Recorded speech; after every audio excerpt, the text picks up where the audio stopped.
بسم اللہ الرحمن الرحیم۔ میں ہوں سید عارف بہار اور آپ میرا ولاگ دیکھ رہے ہیں۔ ناظرین، پاکستان کئی اطراف سے جنگوں کے درمیان گھرتا چلا جا رہا ہے۔ کچھ جنگیں اس پر مسلط ہو رہی ہیں اور کچھ جنگوں کو یہ برضا و رغبت قبول کرتا اور اونرشپ دیتا ہوا نظر آ رہا ہے۔ ان میں ایک سب سے جو اہم جنگ ہے پاکستان کے اپنے نقطہ نظر سے، وہ افغانستان کے ساتھ اس کی نہ ختم ہونے والی بظاہر ایک مخاصمت اور آویزش ہے۔ پاکستان افغانستان کے علاقوں پر جیٹ طیاروں کے ذریعے بمباری کر رہا ہے، تو افغانستان کے بارے میں عمومی تاثر یہ تھا کہ وہاں خود کش حملہ آور تیار ہو رہے ہوں گے اس رد عمل میں، لیکن ابھی تک تو خدا نخواستہ ایسا کوئی واقعہ رونما نہیں ہوا۔ لیکن بہرحال ڈرون کے ذریعے انہوں نے پاکستان کے مختلف فوجی تنصیبات کو نشانہ بنانے کی کوشش کی، اور انہوں نے یہ چیز اسٹیبلش کرنے کی کوشش کی کہ وہ پاکستان میں کہیں بھی نشانہ بنا سکتے ہیں اور پاکستان میں اندر تک وہ اپنی رسائی رکھتے ہیں۔ یہ ایک میسیج انہوں نے دیا جو پاکستان میں حالیہ ڈرون حملے کرنے کی کوشش کی گئی، لیکن پاکستان نے کامیابی کے ساتھ ان حملوں کو ناکام بنایا۔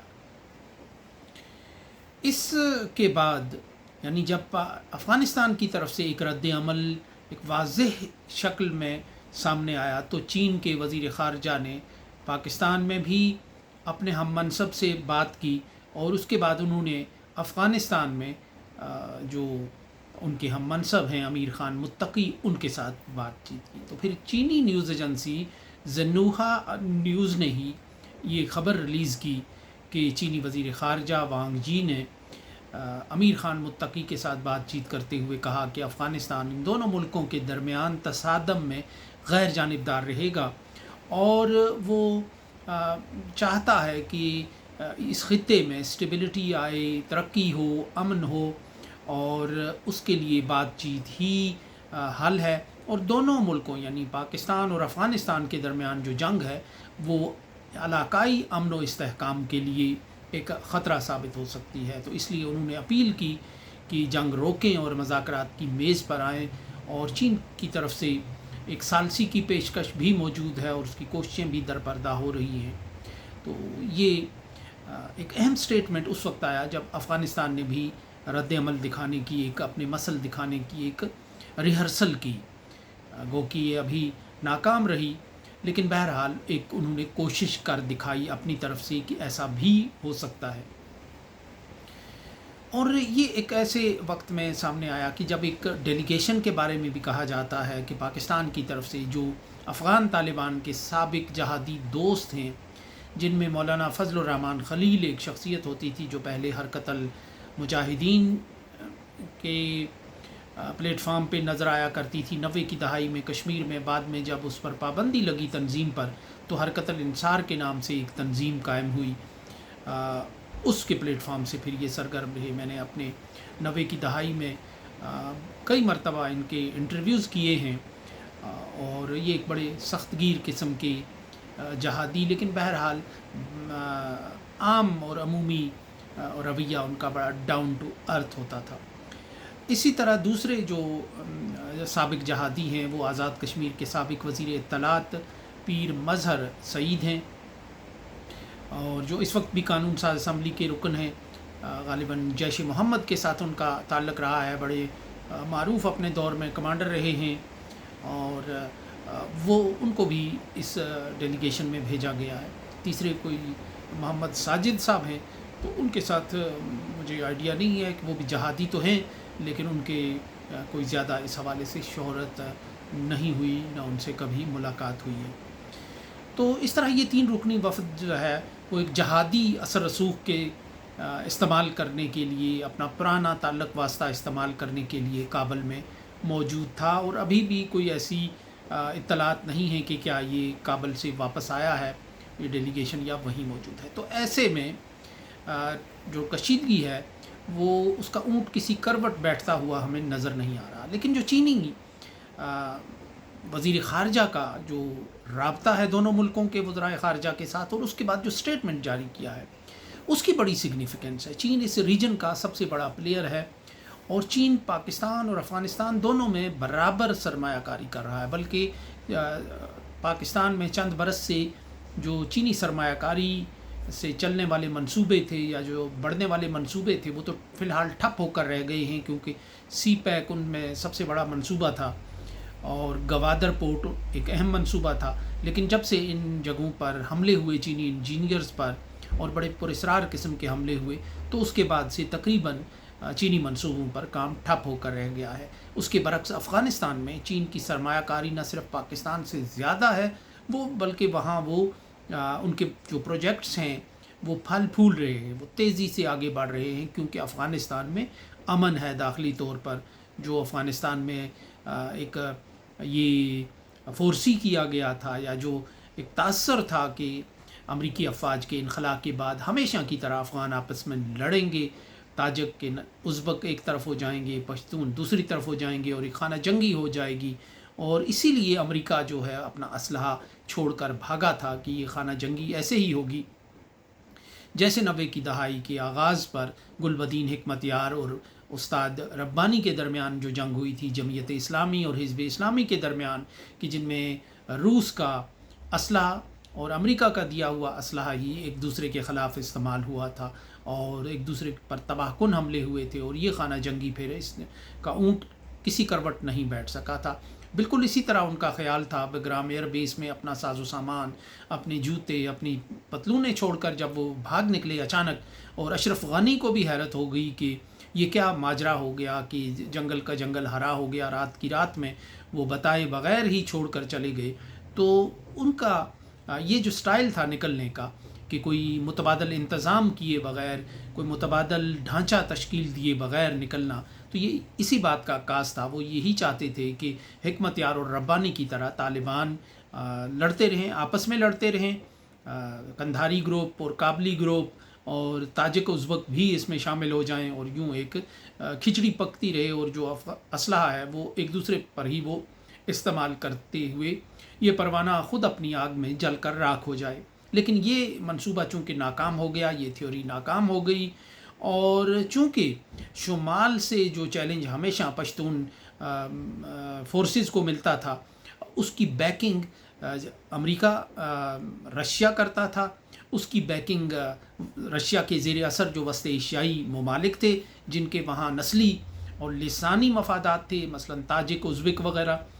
وہ کیا کرتے تھے، اور پھر انڈیا کرتا تھا، پھر اسی طرح فرانس بڑا سرگرم رہتا تھا۔ یعنی جو امریکہ کے الائیز ہیں مغربی، وہ وہاں شمالی جو فورسز ہیں، شمالی اتحاد ہیں تاجک ازبک، ان کی مدد کیا کرتے تھے۔ تو تب افغانستان میں خانہ جنگی کا ماحول بن رہا تھا۔ لیکن چونکہ طالبان کو چائنا کی بھی بلیسنگز حاصل تھیں، اس لیے اس بار یہ توقع پوری نہیں ہو سکی، اور شمال سے کوئی مزاحمت کھڑی نہیں ہوئی، کیونکہ روس بھی اس سے پیچھے ہٹ گیا تھا۔ روس نے بھی طالبان سے دوستی کر لی تھی، چین نے بھی کر لی تھی، اور اس کے زیر اثر پھر وسط ایشیائی ملکوں نے بھی کر لی تھی، اور ایران نے بھی اس بار ماضی کے برعکس طالبان کے ساتھ دوستی کا رویہ اپنا لیا تھا۔ اس وجہ سے وہاں سے تو کوئی مزاحمت کھڑی نہیں ہوئی۔ تو قندھار اور کابل گروپ کی جو کہانیاں ہیں وہ بھی افسانہ ہی ثابت ہوئے، اور کوئی خانہ جنگی نہیں ہوئی۔ یوں یہاں سے ایک نئی گیم شروع ہو گئی کہ جو افغانستان میں جو کچھ ہو چکا تھا، یعنی طالبان کا ٹیک اوور تھا، اس کو انڈو کرنے کی اب ایک بار پھر ضرورت پیش آئی تھی۔ یعنی جو بگرام ایئر بیس جہاں سے ایک دور میں امریکہ کا انخلا خود پاکستانیوں کا خواب ہوتا تھا، جنرل حمید گل صاحب کے انٹرویوز کئی مرتبہ میں کرتا تھا، تو ان کا یہ کہنا ہوتا تھا کہ بگرام ایئر بیس سے جب آخری امریکی فوجی نکلے گا تو کشمیر کی آزادی کا جو سلسلہ ہے وہ تیز ہو جائے گا، اور پاکستان کے استحکام کی طرف اور مضبوطی کی طرف جانے کا عمل تیزی سے شروع ہوگا۔ اور بگرام ایئر بیس کی جو سے امریکی فوج کے انخلا کی جو کنجی ہے، کشمیر کی آزادی کی اور تحریک میں تیزی کی، وہ افغانستان کے اندر امریکی افواج کے انخلا سے ہے۔ لیکن جب یہ خواب پورا ہوا اور بگرام ایئر بیس سے افغانستان کے اندر سے جو امریکن فورسز ہیں وہ چلی گئیں، کیونکہ ایک تاثر یہ تھا، اس کی بھی ایک وجہ تھی کہ امریکن فورسز یہاں آئی ہیں بقول حمید گل کہ افغانستان ٹھکانہ ہے، پاکستان نشانہ ہے، کہ وہ پاکستان کو ڈی نیوکلیئرائز کرنے کے لیے یہ ایک فورس انہوں نے وہاں رکھی ہے، اور کسی بھی وقت وہ یہ بہانہ اپنائیں گے کہ پاکستان کے جو نیوکلیئر ہتھیار ہیں وہ خطرے میں ہیں، وہ دہشت گردوں کے ہاتھ لگنے کا امکان ہے، تو وہ آگے بڑھ کر پھر وہ فورس آئے گی اور ان ہتھیاروں کو کنٹرول میں لے گی۔ تو یہ ایک ہمیشہ سے تھیوری تھی، اور یہ تھا کہ پاکستان کے بارے میں جو امریکی درازوں میں پڑے ہوئے منصوبے ہیں ان کے تھنک ٹینکس کے، تو وہ منصوبے بھی اب یہاں روبہ عمل آنے کا ایک امکان تھا، ایک خدشہ موجود تھا۔ تو اس لیے پاکستان کے اندر یہ چاہتے تھے کہ بہت سے لوگ کہ بگرام سے دور ہو جائے، افغانستان سے نکل جائے امریکہ، تو پاکستان بڑی حد تک ان منصوبوں سے بچ سکتا ہے۔ لیکن کیا وقت کا الٹ پھیر یہ ہے کہ آج اسی بگرام ایئر بیس میں ایک بار پھر امریکی واپس آنے کی خواہش ظاہر کر رہے ہیں۔ امریکی صدر برملا یہ بات کہہ چکے ہیں کہ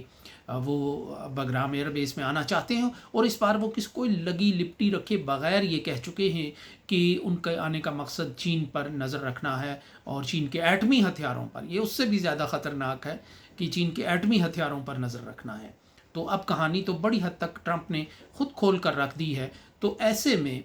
چینی جو وزیر خارجہ ہیں ان کا یہ کہنا کہ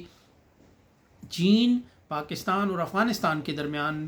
غیر جانبدار رہ کر معاملات طے کرنے کی کوشش کرے گا، اور وہ دونوں دوست ملکوں کے درمیان مفاہمت کی کوشش کرے گا۔ تو یہ چین تو وہ ہوتا تھا کہ جس کی دوستی کے بارے میں کہا جاتا تھا شہد سے میٹھی ہے، ہمالیہ سے بلند ہے، سمندر سے گہری ہے۔ تو وہ کیسے، جب پاکستان حالت جنگ میں ہو ایک ملک کے خلاف، تو وہ کیسے غیر جانبداری کا چولا پہن سکتا ہے، وہ کیسے غیر جانبداری کی جو پوزیشن ہے وہ اختیار کر سکتا ہے؟ یہ ایک اہم سوال ہے۔ پھر یہ بھی ایک اہم سوال ہے کہ اگر چین کی سرمایہ کاری افغانستان میں محفوظ ہے، پھل پھول رہی ہے، اس کو کوئی خطرہ نہیں ہے، اور وہ تیزی سے آگے بڑھ رہے ہیں ان کے منصوبے،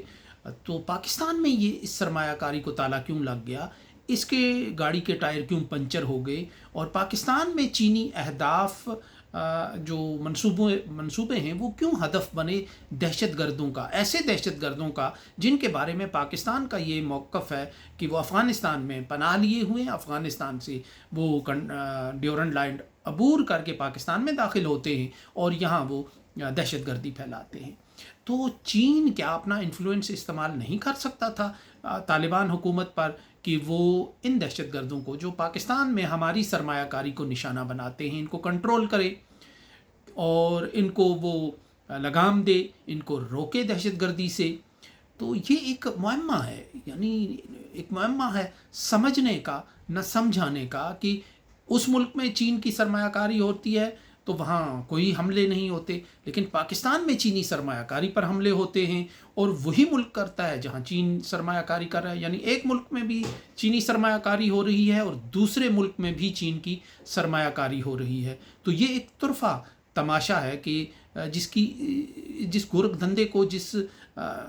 ڈور کو اتنی آسانی سے سلجھایا نہیں جا سکتا، کہ چین کہہ سکتا تھا، بائی آرڈر بھی کہہ سکتا تھا کہ ہم اتنی سرمایہ کاری آپ کے ہاں کر رہے ہیں، لیکن آپ دوسرے پڑوسی ملک میں ہماری سرمایہ کاری کو برباد کر رہے ہیں۔ تو یہاں جو چینی وزیر خارجہ کی لینگویج ہے اور جو باڈی لینگویج بھی ہے وہ یہ بتا رہی ہے، کئی سوالات کھڑے کر رہی ہے۔ تو یہ پاکستان کے اندر جو اس وقت ایک افغانستان کے ساتھ ایک مخاصمت اور جنگ ہے، یہ میں جنرل خالد نعیم لودھی صاحب کو بھی سن رہا تھا، تو یہ ایک ایسی جنگ ہے کہ جو پاکستان نے لڑنی تھی کسی دور میں، کیونکہ یہ پرانا مطالبہ تھا پاکستان کے ساتھ کہ افغانستان کے ساتھ دشمنی کو بڑھایا جائے، اپنی جو دشمنی کا بورڈ ہے، جو سائن بورڈ ہے، وہ اب واگا سے اٹھا کر تورخم پر نصب کیا جائے اور وہاں لگایا جائے، اور بھارت کے ساتھ معاملات کو نارملائز کیا جائے، اور یہ نارملائزیشن کی کوششیں ہوتی رہیں، ابھی بھی یہ ٹیبل پر ہیں۔ نریندر مودی ایک ہاں کہہ دے تو بھارت کے ساتھ پاکستان کے ٹوٹے ہوئے رشتے، ٹوٹے ہوئے تار دوبارہ جڑ جائیں گے، اور معاملات ایک بار پھر واپس آ جائیں گے۔ کشمیر پر بھلے سے وہ پیش رفت نہ ہو، کوئی پیش رفت نہ ہو. 2005 کی جو 5 اگست 2019 کی جو پوزیشن ہے وہ واپس بھی نہ کرے, اس سے پیچھے بھی نہ ہٹے. تو اس کے باوجود ایک بھارت کے ساتھ دوستی کے لیے ہمیشہ سے ایک ٹیبل پر پڑی ہوئی ہے, ایک روڈ میپ ہے. تو لیکن افغانستان کے حوالے سے جو روڈ میپ ہے, جو ڈائریکٹیو ہے, اس میں یہی ہے کہ ایک کشیدگی کو بڑھانا ہے. تو ورنہ افغانستان کے ساتھ معاملات ایسے پوائنٹ آف نو ریٹرن تک نہیں پہنچ سکتے تھے. تو یہ ایک جنگ ناگزیر تھی جس کو پاکستان مدتوں سے ٹالتا چلا آیا اور روکنے کی کوشش کر رہا تھا. لیکن بہرحال ایک بار پھر وہ لمحہ آ گیا کہ جب یہ دونوں ملک ایک آمنے سامنے ہیں اور ایک لڑائی میں, ایسی لڑائی میں اتر رہے ہیں کہ جس کو اگر کنٹرول اس وقت نہیں کیا گیا تو یہ مخاصمت آگے چلتی رہے گی, اور یہ مخاصمت پھر بہت سی چیزوں کو پر اپنا اثر بھی چھوڑے گی اور ان چیزوں کو متاثر بھی کرے گی, بہت سی حقیقتوں کو. اور یوں نہ افغانستان سکون سے بیٹھ سکے گا کہ جس سرمایہ کاری کا انہوں نے اب خواب دیکھا ہے, اور نہ پاکستان میں کوئی حقیقی اور ٹھوس سرمایہ کاری آئے گی کہ ظاہر ہے جب امن کا ماحول نہیں ہوگا تو سرمایہ کاری نہیں آتی, تو سرمایہ دار بھی اپنا جو سرمایہ ہے لے کر وہاں نہیں آتا, اور وہاں وہ کسی سرگرمی میں حصہ لینے سے پھر گریزاں رہتا ہے. تو اس لیے پاکستان اور افغانستان کی یہ جنگ جتنی جلدی ختم ہو جائے اور صلح اور امن کے ساتھ جتنا جلدی اس کی طرف لوٹ جائیں, یہ ان دونوں ملکوں کے لیے بہتر ہے, اور اسی میں ان کی بھلائی ہے. سو اس کے ساتھ ہی اجازت دیجیے. اللہ نگہبان.